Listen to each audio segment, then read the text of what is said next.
Game Week 11 top transfer targets. Today, I'm going to be taking you through some of the key players I think you should be buying into your teams that I'm trying to find space in my team in FPL going into Game Week 11.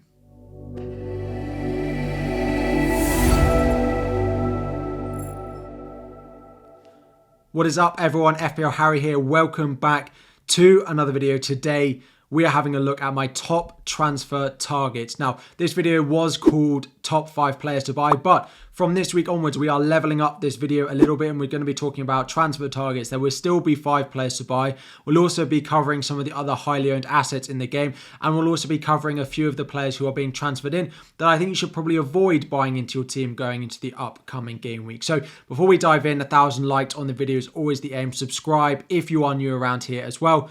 And to quickly start off, so these 6 players are not in the top 5 players to buy, but of course, if you don't own them, for me, they are the most prioritized transfers in again this week. This is Son, Salah, Bukayo Saka. Now, Saka does have Newcastle this week, so I understand if you don't necessarily want to do it this week, but going into game week 12, where he has Burnley at home, he should still be a top transfer target for you. Ollie Watkins and Matty Cash of Aston Villa still remain in there despite being so highly owned. Of course, they're highly owned. I don't want to continue to tell you to buy them, but that's why they're in this earlier section. And finally, it is Erling Haaland. Now, Erling Haaland is an interesting one. A lot of you have potentially decided to sell him, or not maybe a lot of you, but I've definitely had questions over the past couple of weeks about no Haaland drafts on Wildcard, about potentially routes to go and sell Haaland, what to do with the money elsewhere in your team.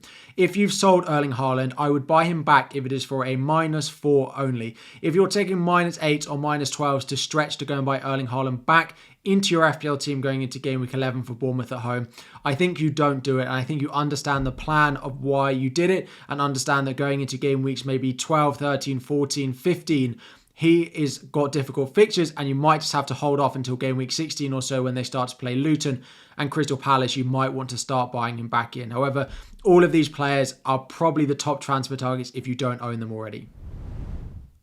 Then there are 3 transfer targets who people are buying into their team, some of the most transferred in players this week that I don't think you should be buying into your team, and for me are avoids. The first one is Eddie Nketiah of Arsenal. Now, he scored a hat-trick in game week 10, home to Sheffield United. However, in game week 11, they go away to Newcastle. Definitely a difficult fixture, that one. I continue to think that he will start up front in that game with Gabriel Jesus likely to be out, but it is a difficult fixture, and I don't think we should be rushing to buy him.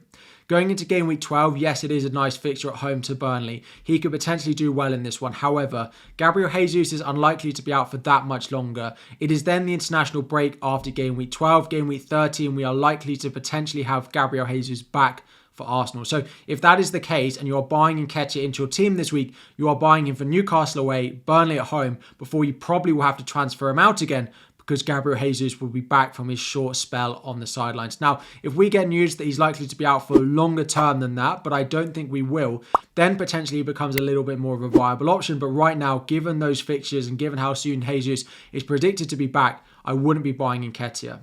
Next up is the Spurs defence. Now, they conceded late on against Crystal Palace and they have been good recently.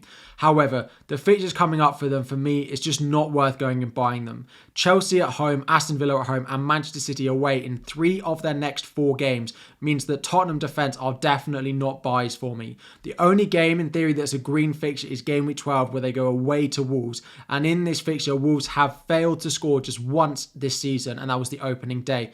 They will be without Pedro Neto for that fixture, so potentially Wolves will be a little bit weaker, but I still think that that is not the easiest game, and that is the only game in the next 4 that I think they will probably keep a clean sheet. If you have Udogie, you have Uporo. I sold Udogie last week, and I do think they're probably sells actually rather than buys into your team, despite being some of the most transferred in defenders again this week.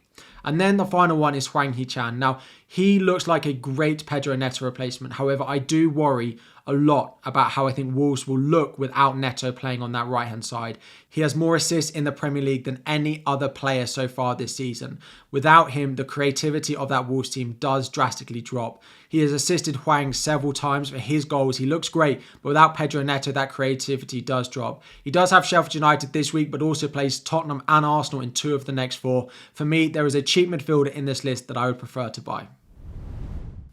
So The first transfer target for me this week is up front, and that is Darwin Nunes. Darwin Nunes has always been a love-hate relationship with me in FPL, but it does look like he's going to start to get a run of minutes in that Liverpool side. He has looked so good over the past couple of games. Of course, he got a goal and assist at the weekend, and now Liverpool are facing up against Luton in game week 11. 7.5 million and still a big differential, just 14% owned. Really, definitely a player. I wish I could buy into my team. I basically don't have a route to him without taking a hit, and I'm not going to do that, and I'm not going to sell Watkins or Haaland to buy him, so I will not be buying him to my own team. But if you have an easy route to go and get him, I would definitely consider it. The underlying data is so strong. When he is on the pitch, the chaos starts, and he definitely gets chances. 0.78 expected goals per 90 so far this season. Now, this is a little bit inflated, as are his points per 90, because he has played a reasonable amount of minutes off the bench. However, over the past couple of weeks, Jurgen Klopp has spoken so highly about him that I do think that centre-forward role in the easier fixtures is his,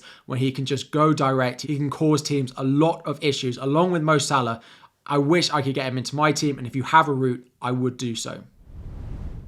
Next up is Musa Diabi. Now, I've gone back and forth about Diabi. He's in my team. I considered selling him this week, but then it was Luton. Then he's done really well. And actually, I do think he's a player you should consider buying, with a couple of caveats going into this week. He is up to 6.8 million, having already risen in price early this week, 13.9% owned. The underlying data is really good. 3 goals, 5 assists for him in the 10 games that we've had so far this season. The next 4 fixtures for Aston Villa still remain really good. Nottingham Forest, Fulham and Bournemouth in there. And they have Spurs away in that run as well, but I do think they can continue to do well. And I do think Diaby will continue to start, as they do rotate quite a lot in their European fixtures, and the likes of Diaby and Watkins do tend to get a rest. What I do caveat this is, though, if you are buying him in game weeks 15 or so, you will likely want to sell him because of the fixtures getting a little bit more difficult. So if you are buying Musa Diaby into your team, it is a short-term punt for the next 4 game weeks. But as I say, I do think he will continue to do well. Aston Villa are the joint highest scorers in the Premier League so far this season. And with 3 of their next 4 fixtures looking like they do, I think he can do really well, and I think it's worth taking the risk on it being a short 4-week punt. Next up on the list is the cheap midfielder Simon Adingra at Brighton. Now, with Solly March out for a long time for the foreseeable future, it looks like Adingra is going to be first choice on the right-hand side. He's started the games while Solly March has been out, and actually was starting a few while Solly March was filling in at left-back as well. Now, the underlying data for him is okay. He scored twice and 1 assist, so whilst coming into the team, he has hit the ground running. The upcoming fixtures for Brighton as well are really, really nice, particularly over the next 3. Sheffield United at home in game week 12 does fall after they have a Europa Conference League game against Ajax, but still expect them to do well in the upcoming games. 0.8% owned as well. He is a really, really big differential. Cole Palmer from about game week 16 onwards is a very nice pick, and some of you might want to go straight to Cole Palmer at the same price as Adingra. However, I do think with the Brighton fixtures over the next few, with Solly March being out, Adingra can probably outscore Cole Palmer over that run, and then you can potentially make the switch.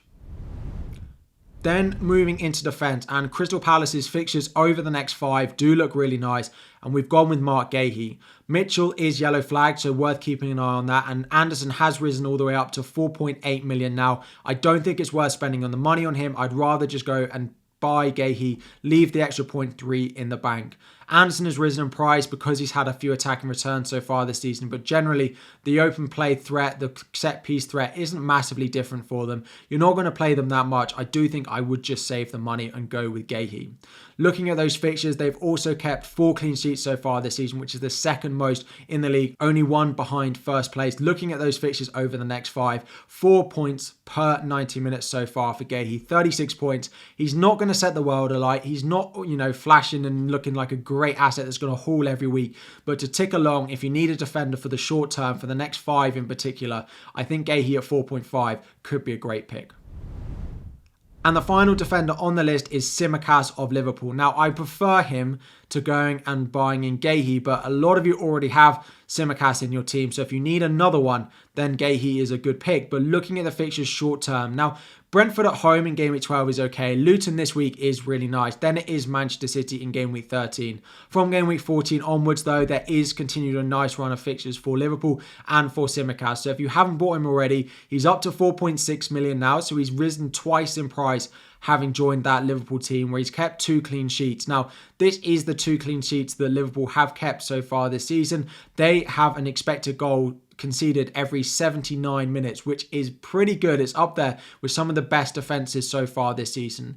He also has a little bit of underlying threat with 0.2 expected goal involvements per 90. So with him playing left back, as we saw at the weekend, he can get forward, he can put crosses into the box. So although no attacking returns for him so far this season, I do think they'll be there with Robertson continue to be out and likely to miss the rest of the calendar year, maybe return to action at some point in January. So that does give us about 10 more weeks of Tsimikas starting in our FPL team. So 4.6 million, probably the number one defender to be buying into your teams at the moment. So far this video, we've covered 6 obvious players that you should be buying into your team, like Salah and Haaland.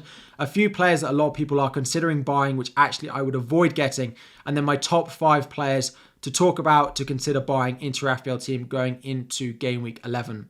Let me know what you think about the slightly more in-depth video. Anything else you'd like to see in these videos, drop it all in the comment section down below. Plus, ask any questions you have about in your team as well. As always, I answer every single question left in the first half an hour of every video, plus as many more as I can throughout the rest of the week as well. So make sure you subscribe, but more importantly, turn on those notifications as well. 1,000 likes on the video is always the aim, and we'll be back again very soon.